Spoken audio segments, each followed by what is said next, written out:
الحمدللہ رب العالمین والصلاة والسلام علی سید المرسلین اما بعد۔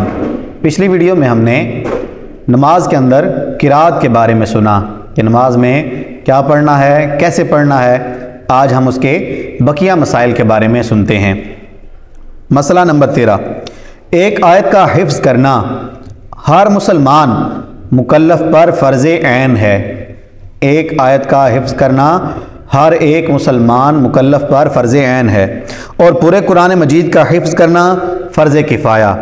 اور سورہ فاتحہ اور ایک دوسری چھوٹی سورت یا اس کے مثلا 3 چھوٹی آیتیں یا ایک بڑی آیت کا حفظ واجب عین ہے، کہ جس سے نماز ہو جائے اتنا کم از کم سیکھنا اس بندے پر واجب ہے۔ کم از کم ایک آیت کا سیکھنا فرض عین ہے، اور سورہ فاتحہ اور اس کے ساتھ کوئی چھوٹی سورت یا 3 آیتیں یہ سیکھنا واجب عین ہے، سیکھنی چاہیے ہر حال میں، اور تلفظ کے ساتھ درست مخارج کے ساتھ سیکھنا فرض ہے یا واجب ہے۔ یہ نہیں کہ جیسے مرضی پڑھی جائیں، ایسے نہیں، بلکہ درست مخارج کے ساتھ سیکھنا اس پر ضروری ہے۔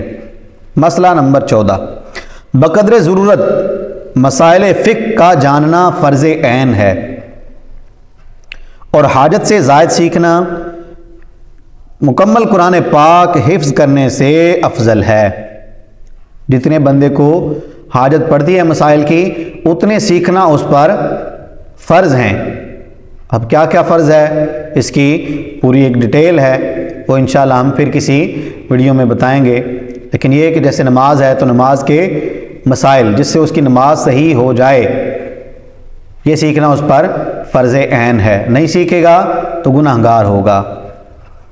مسئلہ، سفر میں اگر امن اور قرار ہو تو سنت یہ ہے کہ فجر اور ظہر میں سورہ بروج یا اس کی مثل صورتیں پڑھے، اور عصر اور عشاء میں اس سے چھوٹی، اور مغرب میں کسار مفصل کی چھوٹی صورتیں پڑھے، اور جلدی ہو تو ہر نماز میں جو چاہے پڑھے۔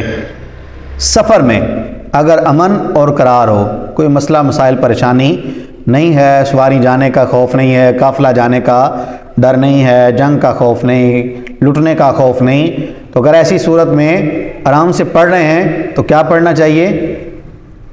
سورہ بروج یا اس کی مثل کوئی صورت پڑھنی چاہیے، اور عصر اور عشاء میں اس سے چھوٹی، اور مغرب میں اس سے بھی چھوٹی، یہ پڑھیں گے۔ اور اگر جلدی ہو تو جو چاہے پھر وہی پڑھ لے۔ مسئلہ، اضطراری حالت میں مثلا وقت جاتے رہنے یا دشمن یا چور کا خوف ہو تو بقدر حال پڑھے، خواہ سفر میں ہو یا حضر میں، یہاں تک کہ اگر واجبات کی مراعات نہیں کر سکتا تو اس کی بھی اجازت ہے۔ مثلا فجر کا وقت اتنا تنگ ہے کہ صرف ایک آیت پڑھ سکتا ہے تو یہی کرے، مگر بعد بلندی آفتاب اس نماز کا اعادہ کرے۔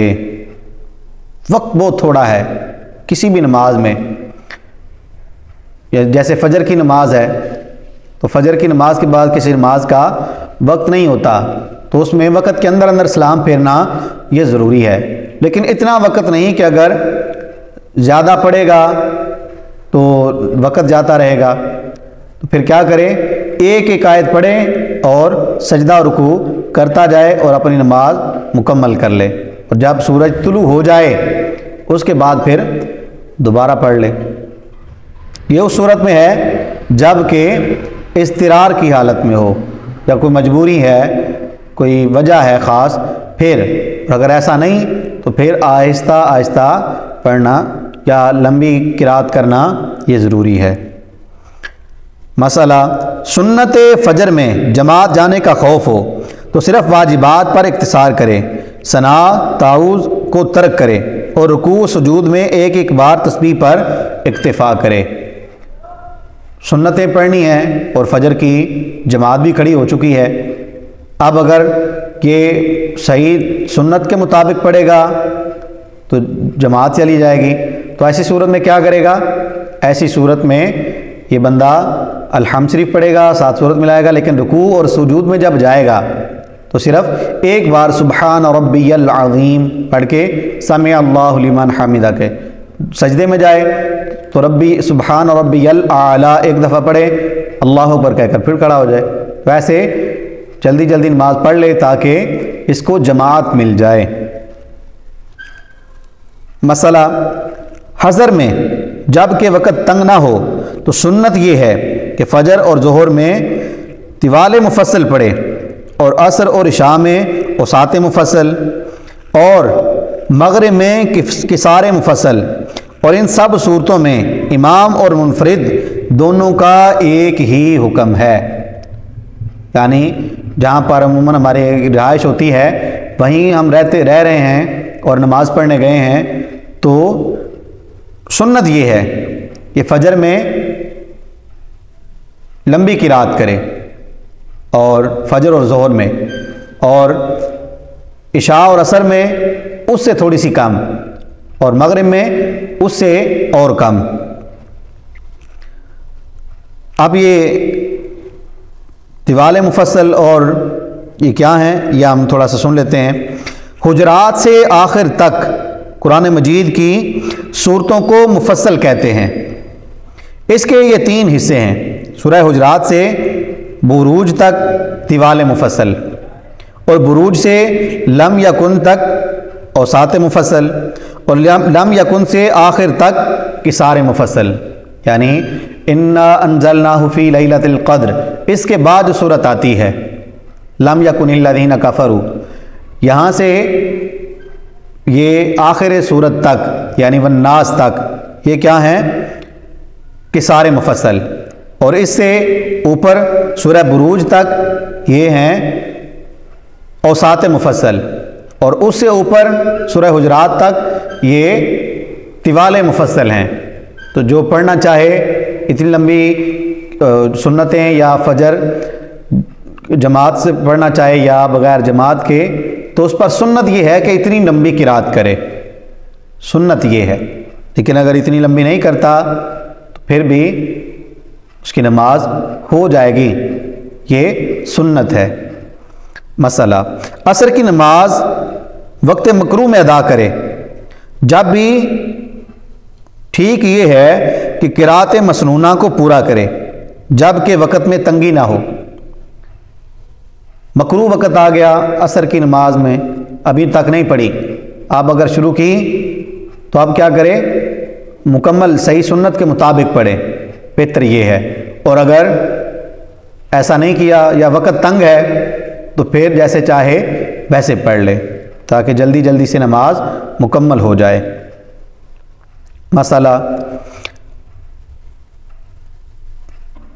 فرضوں میں ٹھہر ٹھہر کر قرات کرے اور تراویح میں متوسط انداز پر، اور رات کے نوافل میں جلد پڑھنے کی اجازت ہے، مگر ایسا پڑھے کہ سمجھ میں آ سکے، یعنی کم سے کم مد کا جو درجہ قاریوں نے رکھا ہے اس کو ادا کرے، ورنہ حرام ہے، اس لیے کہ ترتیل سے قرآن پڑھنے کا حکم ہے۔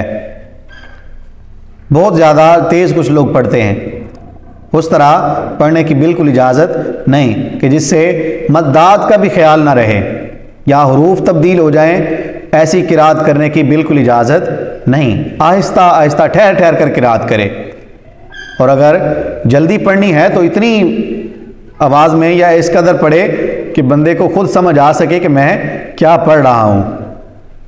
مسئلہ قرات مسنونہ پر زیادت نہ کرے جبکہ مقتدیوں پر گراں ہو، اور شاک نہ ہو تو زیادت قلیلہ میں حرج نہیں۔ جماعت کے ساتھ اگر نماز پڑھ رہے ہیں تو جو سنت ہے قرات کرنا اس پر زیادتی نہ کرے، یعنی اور اس سے زیادہ نہ پڑھے بلکہ اسی قدر پڑھ لے، جبکہ مقتدیوں پر شاک نہ ہو، یعنی مقتدی تنگ نہ ہو۔ اگر مقتدی تنگ نہیں ہوتے تو پھر اور زیادہ تھوڑی سی اور زیادہ بھی پڑھ سکتا ہے، لیکن اتنی زیادہ نہیں کہ مقتدی پیچھے سے کہیں کہ آج ہم کہاں پھنس گئے، آئندہ ہم کسی اور مسجد میں جائیں گے، تو اتنی زیادہ لمبی قرات نہ کرے۔ مسئلہ، فجر کی پہلی رکعت کو بنسبت دوسری کے دراز کرنا مسنون ہے، اور اس کی مقدار یہ رکھی گئی ہے کہ پہلی میں 2/3، دوسری میں 1/3۔ تو دوسری رکعت ہے اس کو ذرا کم پڑھنا ہے، وہاں اس میں قرات کم کرنی ہے، اور جو پہلی ہے اس میں قرات ذرا لمبی کرنی ہے۔ مسئلہ، بہتر یہ ہے کہ اور نمازوں میں بھی پہلی رکعت کی قرات دوسری سے قدرے زیادہ ہو، یہ حکم جمعہ اور عیدین کا بھی ہے۔ بہتر یہی ہے کہ ساری نمازوں میں پہلی رکعت کی قرات لمبی ہو، دوسری رکعت کی ذرا کم ہو۔ مسئلہ، سنن اور نوافل میں دونوں رکعتوں میں برابر کی صورتیں پڑھے، سنتیں پڑھ رہا ہے یا نوافل، تو جو صورت پہلی میں پڑھنی ہے اسی کی مثل دوسری میں بھی پڑھے، جتنی آیتیں اس کی ہیں یا کلمات اس کے ہیں اتنے ہی کلمات اس کے بھی ہوں۔ دوسری رکعت کی قرات پہلی سے طویل کرنا مکروہ ہے، دوسری رکعت کی قرات پہلی سے طویل کرنا، پہلی سے لمبی پڑھنا یہ مکروہ ہے، جب کہ فرق واضح ہو، پتہ چلے بندوں کو کہ واقعی اس کی قرات تو زیادہ ہو گئی ہے، پہلی تو چھوٹی کی اور دوسری میں اتنی زیادہ کر دی، جب پتہ ہو تو یہ ایسا کرنا مکروہ ہے۔ مسئلہ، جمعہ اور عیدین کی پہلی رکعت میں سبح اسما، دوسری میں حل عطا کا پڑھنا سنت ہے، کہ نبی کریم صلی اللہ علیہ وسلم سے ثابت ہے۔ اللہ کریم ہمیں ان مسائل کو یاد رکھنے، ان پر عمل کرنے کی توفیق عطا فرمائے۔